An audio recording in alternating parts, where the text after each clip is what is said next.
அஸ்ஸலாமு அலைக்கும் வரஹ்மத்துல்லாஹி வபரகாத்து. அன்பார்ந்த அனைத்து உறவுகளுக்கும் இனிய மதிய வணக்கம். மனசாட்சின்றது இருக்காடா? இல்ல மை மை பூசப்பட்டிருக்கா? மை இது மைய கரைச்சி பூசி இருக்கிறாங்களாம்.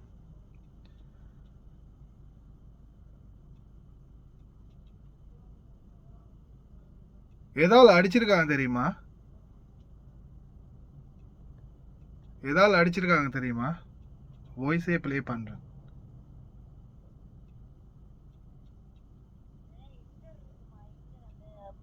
பாபா அவங்க உறுப்பெல்லாம் அந்த எங்கர் இருக்குமா, எங்கர் அந்த பாபா அவங்க உறுப்பெல்லாம் அந்த வெளியில இருந்து கொண்டு வரக்குள்ள மாத்துவாங்க, அந்த கம்பி மாதிரி இருக்குமே, அத சுருட்டி தான் அந்த மனுஷன் அடிச்சது. என்ன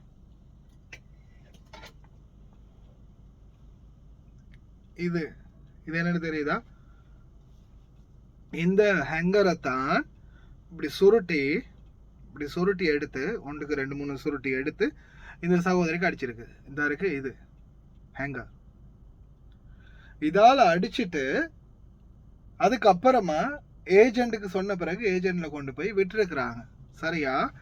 ஏஜென்ட் எடுத்திருக்கிறானுங்க. அவன் ஏஜென்ட்ல போய் சரி sorry, I am really sorry, தெரியாம அடிச்சிடு. அதுக்கப்புறம் ஏஜென்ட்ல சொன்னானா, நீங்க மையெல்லாம் பூசி காட்டுறீங்க, மை இது மை இது பெயிண்ட் மாதிரி இருக்குது, இது நீங்க சும்மா பொய்க்கு இப்படி சொல்றீங்க, மைய பூசிட்டு இப்படி சொல்றீங்க அப்படின்ற மாதிரி சொல்லியிருக்கிறான். பாருங்க அடிச்சிருக்கிற தழும்பு. இந்த மாதிரி தழும்போட உடம்புல பனிப்பெண் ஒருத்தர் வராங்க. சரியா? ஏஜென்ட் என்ன சொல்லியிருக்கிறான்? இப்படி நீங்க அடிச்சிருக்கிறீங்க அப்படின்னு கபில்கிட்ட பேசியிருக்கிறான். அதுக்கு பிறகு கபில், ஐ எம் சாரி, தெரியாம அடிச்சுட்டேன், மன்னிச்சுக்கோங்க. அப்ப அதே மாதிரி கபிலுக்கு நாமள அடிச்சுட்டு தெரியாம அடிச்சுட்டேன், சாரி. அதே மாதிரி இந்த ஏஜென்ட்ல இருக்கிற இந்த ஏஜென்ட்டுக்கும் போயிட்டு ஒரு அடி ஒன்று அடிச்சுட்டு தெரியாம அடிச்சுட்டேன் சாரி அப்படின்னு சொன்னா இந்த தழும்பு மாறிடுமா? இந்த சகோதரிக்கு நேர்ந்த துயரம் இல்லாம போயிருமா? ஏன் இந்த ஏஜென்ட்கள் இன்னமும் இப்படி இருக்கிறாங்கன்னு தெரியல. வித்து பிழப்பு நடத்துறீங்க இந்த பெண்களையும் இந்த தொழிலாளர்களையும்.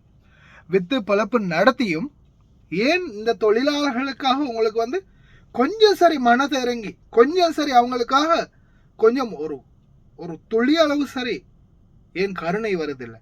ஏன் கொஞ்சம் கவலை வருதில்லை? உணர்ச்சி பூர்வம் ஏன் சிந்திக்க மாட்டேங்கிறீங்க? இப்ப இந்த மாதிரி நீங்க யோசிச்சு பாருங்க. இப்படி தழும்பு வாரத்துக்கு அடிச்சிருந்தா உடனே இதை கேஸா ஃபைல் பண்ண முடியும். ஒரு தொழிலாளர்களுடைய பாதுகாப்பு என்ன, அவர்களுக்கான சட்டம் என்ன அப்படின்றது இந்த நாட்டு மனித வளத்துக்கான பொது ஆணையகம், அதாவது அமாலா மன்சிலியா தொடர்ந்துமே அறிவிச்சுக்கிட்டே இருக்கிறாங்க, தெரிவிச்சுக்கிட்டே இருக்கிறாங்க. ஒவ்வொரு நாளும் நாம பல செய்திகள்ல உங்களுக்கு தெரிவிச்சிருக்கிறோம். தொழிலாளர்களுக்கான சட்டம் என்ன, தொழிலாளர்களுக்கு என்னென்ன domestic workers in Kuwait, this is what you need to know அப்படின்ற மாதிரி ஒரு ஆர்டிக்கலே பார்த்தீங்கன்னா அராப் டைம்ஸில் இப்போ ரீசெண்டாக வெளியிட்டிருந்தாங்க. அந்த ஆர்டிக்கலில் தெள்ள தெளிவாகவே போட்டிருக்காங்க எங்களுக்கான சட்டம் என்ன, நாங்கள் எந்த மாதிரியான சட்டத்தை மெயின்டைன் பண்ணணும் அப்படின்றத தெளிவாகவே போட்டிருந்தாங்க. இதில் பாருங்கள், ஒவ்வொரு ஆண்டும் ஆயிரக்கணக்கான வெளிநாட்டினர், குறிப்பாக ஆசியா மற்றும் ஆப்பிரிக்காவிலிருந்து சிறந்த எதிர்காலத்தை உருவாக்க குவைத்துக்கு வருகிறார்கள். சிலருக்கு கனவு நனவாகும். அவர்கள் தங்கள் நியாயமான கோரிக்கைகளை முன்வைத்து தொடர்ந்தும் மரியாதைக்குரிய குடும்பங்களுடன் வேலை தேடுகிறார்கள். ஆனால் இன்னும் பலருக்கு யதார்த்தம் மிகவும் கடுமையானது. அவர்கள் நேர்மையற்ற முதலாளிகளின் கைகளில் சிக்கிக் கொள்கிறார்கள். அவர்களை தொழிலாளர்களாக அல்ல, மாறாக செலவழிக்கக்கூடிய வேலைக்காரர்களாக பார்க்கிறார்கள். அல்லது மோசமான சுரண்டலுக்கான ஒரு சந்தர்ப்பம் அவர்களுக்கு உருவாகின்றது. சட்ட உரிமைகள் மற்றும் வேலை வாய்ப்பு ஒப்பந்தம்.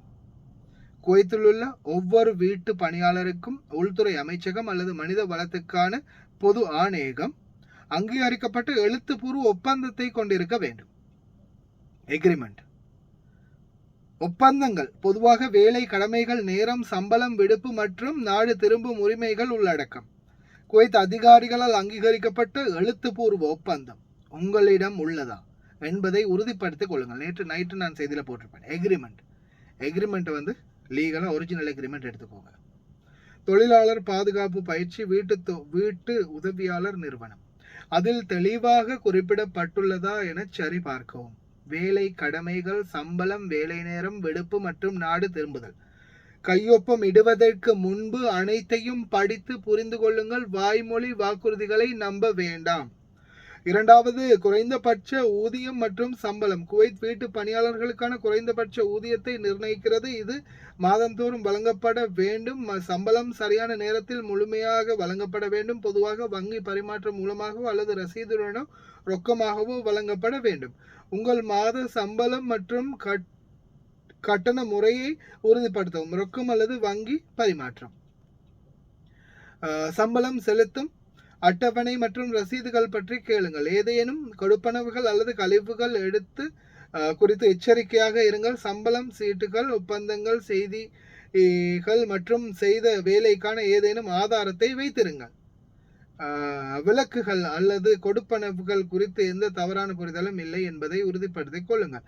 சம்பளம் தாமதமானால் நிலுவையில் உள்ள சம்பளத்தை பற்றி உங்கள் முதலாளிக்கு பணிவுடன் நினைவூட்டுங்கள்.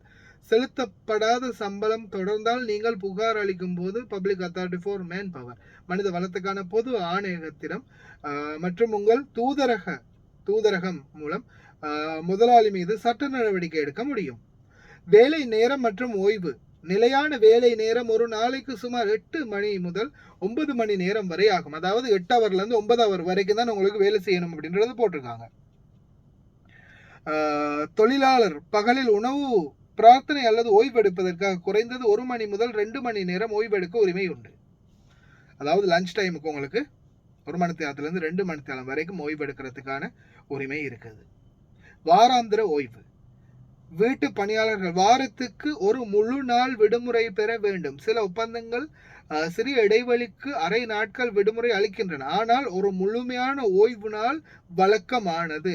காலை வேலைகள் 4 மணி நேரம் ஓய்வு, உணவு இடைவேளை 1 மணி நேரம், வேலை மதியம் வேலைகள் 4 மணி நேரம், மொத்தம் 8 மணி நேரம் வேலை, 1 மணி நேர ஓய்வு, 9 மணி நேரம்.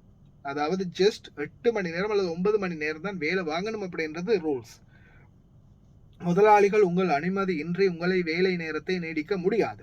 உங்கள்ட்ட கேட்கணும், இந்த மாதிரி நம்ம இன்றைக்கு கொஞ்சம் லேட் ஆகும், பார்த்து செஞ்சுக்கலாம் அப்படின்னு உங்களோட பேசணும். இஷ்டத்துக்கு இரவு 10 மணி 2 மணி 1 மணி வரைக்கும் வச்சிருக்க முடியாது. வீட்டு பணியாளர்கள் பெரும்பாலும் நடைமுறையில் அதிகாரப்பூர்வ கூடுதல் நேர விதிகளில் இருந்து விலக்கு அளிக்கப்பட்டாலும் நிலையான நேரத்திற்கு அப்பாற்பட்ட எந்த ஒரு வேலைக்கும் கூடுதல் நேர ஊதியம் வழங்குவது சிறந்தது. உங்களுக்கு எக்ஸ்ட்ரா வந்து பேமெண்ட் பண்ணிட்டாங்கன்னா அதுல எந்த பிரச்சனையும் இல்லை அப்படின்றதையும் தெரிவிச்சிருக்கிறாங்க. அதே போல வழக்கமான இடைவேளைகளும் ஓய்வு ஆரோக்கியத்திற்கும் பாதுகாப்பிற்கும் மிக முக்கியமானவை. விடுப்பு மற்றும் விடுமுறை நாட்கள். வீட்டு பணியாளர்கள் வருடாந்திரம் விடுப்புக்கு உரிமையுடையவர்கள். பொதுவாக வருடத்திற்கு 30 நாட்கள். சில விடுப்பு கொள்கைகளில் நோய்வாய்ப்பட்ட விடுப்பு மற்றும் அதிகாரப்பூர்வ பொது விடுமுறை நாட்கள் ஆகியவை அடங்கும். விடுப்பு காலம், அதாவது லீவு, விடுப்பு காலம், விடுமுறை காலம். வீட்டு பணியாளர்கள் பொதுவாக வருடத்திற்கு 30 கேலண்டர் நாட்கள் வருடாந்திர விடுப்புக்கு உரிமை உடையவர்கள். அதே முதலாளியுடன் குறைந்தபட்சம் 1 வருட சேவையை முடித்த பிறகு அவங்களுக்கான ஊதியம், அவங்களுக்கான ஓய்வு ஊதியம், அவங்களுக்கான போனஸ் சொல்லுவாங்க இல்லையா, அது கொடுக்கணும். அதே முதலாளியுடன் குறைந்தபட்சம் 1 வருட சேவையை முடித்த பிறகு விடுப்பு குவிகிறது. 1 வருடத்திற்கும் குறைவான வேலைக்கு வேலை செய்த மாதங்களுக்கு அடிப்படையில் விடுப்பு விகிதாசாரம் நிர்ணயிக்கப்படலாம். விடுமுறை நேரம். விடுப்பு என்பது பொதுவாக முதலாளிக்கும் தொழிலாளிக்கும் இடையிலான பரஸ்பரம் ஒப்புக்கொள்ளப்படும். தொழிலாளியை தண்டிக்காமல் வசதியான நேரத்தில் விடுப்பு வழங்க முதலாளிகள் ஊக்குவிக்கப்படுகின்றனர். அதாவது இதுல முக்கியமானது ஒன்று என்ன சொல்றாங்கன்னா, விடுமுறை நாட்கள் அது வந்து நம்மளுடைய விருப்பம். முதலாளியோடைய சேர்ந்து நம்ம இப்போ நான் இந்த வருஷம் லீவுக்கு போகல பஸ், வார வருஷம் தான் போறேன் சரியா அப்படின்னு சொல்லி அவங்களோட பேசி அதற்கான நியாயமான என்னென்ன இருக்குதோ அது எல்லாத்தையுமே நீங்க வாங்கி கொள்ளலாம். அது உங்களுடைய விருப்பம். லீவுக்கு போகலாம், லீவுக்கு போகாமல் உங்களுடைய லீவை வந்து நீங்கள் கேன்சல் பண்ணிவிட்டு நீங்கள் இன்னும் தொடர்ந்து இருக்கலாம். அதுக்குரிய நியாயமாக கிடைக்க வேண்டியது போனஸ், டிக்கெட் காசு, இந்த மாதிரி விடயங்களில் நீங்கள் அவங்கள்ட்ட ரிக்வெஸ்ட் வச்சு கொடுத்தா வாங்கிக்கலாம். அது பாசிபிலிட்டி. ஆனால் இது எல்லாமே உங்களுக்கு இருக்குது. உணவு, தங்குமிடம், டிரான்ஸ்போர்ட்டேஷன், மாதாந்திர சம்பளம், டைமுக்கு சம்பளம், ஒரு நாள் பிந்தினாலும் 10 தினார் எக்ஸ்ட்ரா கொடுக்கணும்.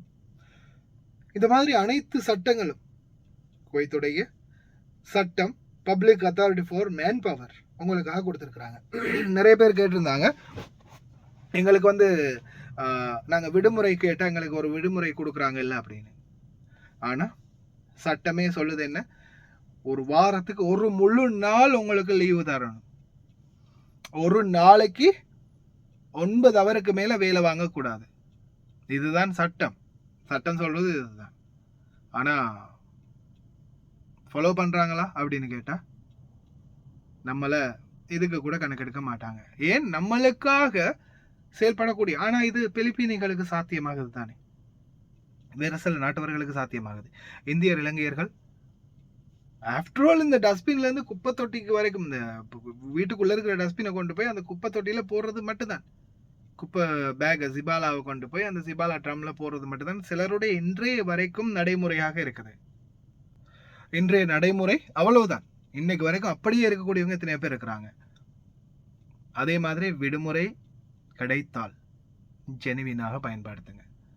கடைசியில் போயிட்டு அதுக்கப்புறமா வேறு பிரச்சனைகளை உண்டாக்கிட்டு வந்து அதுக்கப்புறம் பாத்ரூமில் வலிக்கு வந்துட்டு பிறந்துடுச்சு அங்கே இங்கேன்னு கதை கட்டாதீங்க. ஒழுக்கமான முறையில் உங்களுக்கு கிடைக்கக்கூடிய விடுமுறைகளை பயன்படுத்திக்கோங்க. கவனமாக இருங்க. விடுமுறை எடுக்கிறதும் எடுக்காதும் உங்கள் கையில் இருக்குது. ஆனால் சட்டம் இருக்குது, விடுமுறை தந்தே ஆகணும் உங்களுக்கு அப்படின்றது. அதே போல் இந்த சகோதரிக்கு நியாயம் பெற்றுக் கொடுக்க சொல்லி கோரிக்கை வச்சிருக்குது. ஏஜென்ட்டுடைய பேர், ஒரு டீட்டெயில்ஸ் எல்லாத்தையும் சேர்த்து பப்ளிஷ் பண்ணுறதுக்கு முன்னாடி, இந்த காய தழும்பு மாறுறதுக்கு முன்னாடி இந்த சகோதரிக்கு நியாயம் பெற்றுக் கொடுக்கப்படணும். இல்லை அதுக்கப்புறம் நம்மளுடைய செய்தியில் பறக்கும். ஜஸ்ட் வார்னிங் கொடுத்துருக்குது, பார்க்கலாம். ஒருதாய் மக்கள் ஜெனட் மேரி அம்மாவுக்குமே ரொம்ப நன்றி.